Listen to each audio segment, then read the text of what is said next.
Сәлеметсіңдер ме оқушылар? Бүгінгі біздің тақырып Нысанбай жырау өмірі мен шығармашылығы, Кенесары Наурызбай поэмасы. Сабақтың оқу мақсаты әдеби шығармадағы психологизмді анықтау.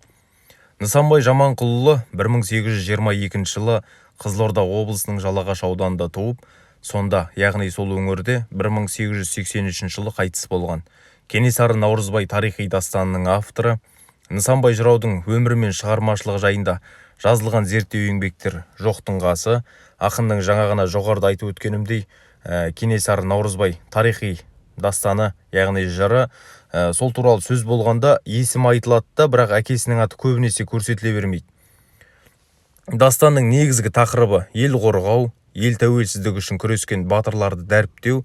Кенесары Наурызбай бастаған көтеріліс кеңес дәуірінде біздерге бұрмаланып көрсетілгені, кейін тіпті олардың аттарын атауға тыйым салынғаны белгілі. Осыған орай Нысанбай есімі де халық жадынан өше бастаған еді.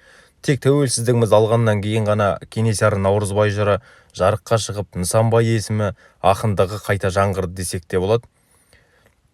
Нысанбай есімі Мұхтар Әуезовтің Хан Кене пьесасында да көптеп біздерге ұшырасады, яғни кездеседі.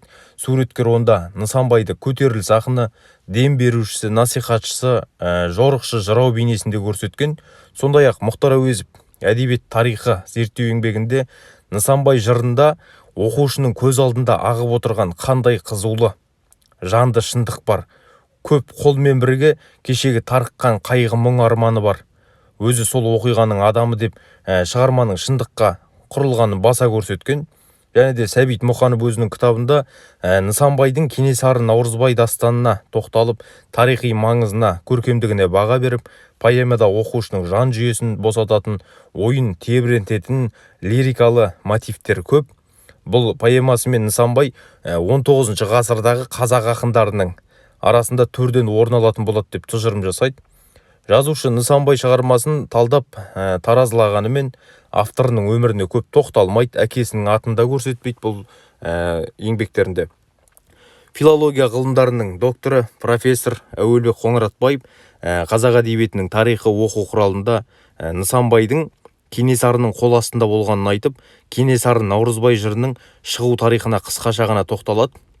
Мәшһүр Жүсіп Көпеевтің 2009 жылы шыққан көп томдық шығармалар жинағының 9 томында Кенесары жорығы жайында кеңінен сөз қозғаған. Соның соңғы жағында Кенесары Наурызбай жыры берілген. Бұлардың бәрін айтып отырған себебім, әр басылымда жалпы әр түрлі нұсқаларының бар екендігін көрсетеміз. Ал оларды бір-бірімен салыстырып, қайсы толық нұсқасы, қайсы бұрмаланған, дұрысы қайсы екенін анықтау, бұл дегеніміз бізге емес, әдебиет зерттеушілеріне аманат деп білеміз. Біздіңше толық өзгертілмей берілгені бұл батырлар жырындағы нұсқасы секілді. Нысанбай жалпы өзінің сөзінде нәсіл затым сұрасаң ашамайлы кереймін дегендей, өзі айтып өткендей, руы бұл керей руынан шыққан.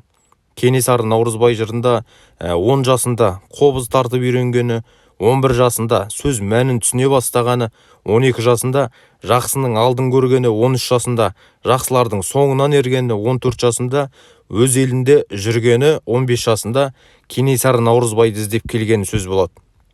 Бұдан біз Нысанбайдың ерте есейгенін, сөз өнеріне, жалпы музыкаға жақын болғанын көре аламыз.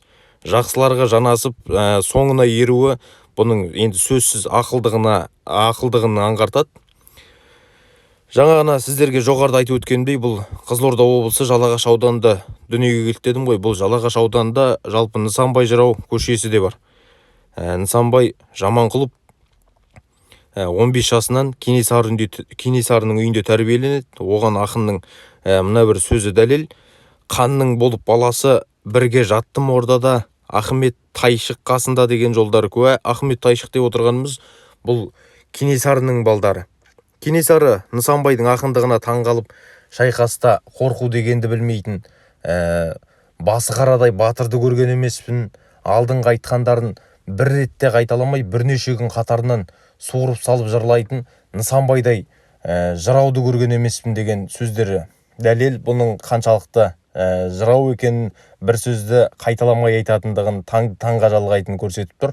Жыраудың жалпы Кенесары Наурызбай дастаны көркемдік деңгей өте жоғары, әлі күнге дейін құндылығын жоймаған шығарма. Біздер бүгінгі Нысанбай жыраудың өмірі мен шығармашылығына тоқталған болатынбыз. Қорыта айтқанда, намыс туын көтеріп, ел азаттығы жолында күрескен, сол жолда мерт болған Кенесары, Наурызбай сияқты ерлеріміздің ерлік істерін жырлаған Нысанбай Жаманқұлының аты өшпек емес. Біз барда, сіздер барда. Дегенмен, ақын өмірі мен шығармашылығы әлде зерттей түсуді, тереңірек үңілуді қажет етіп тұр.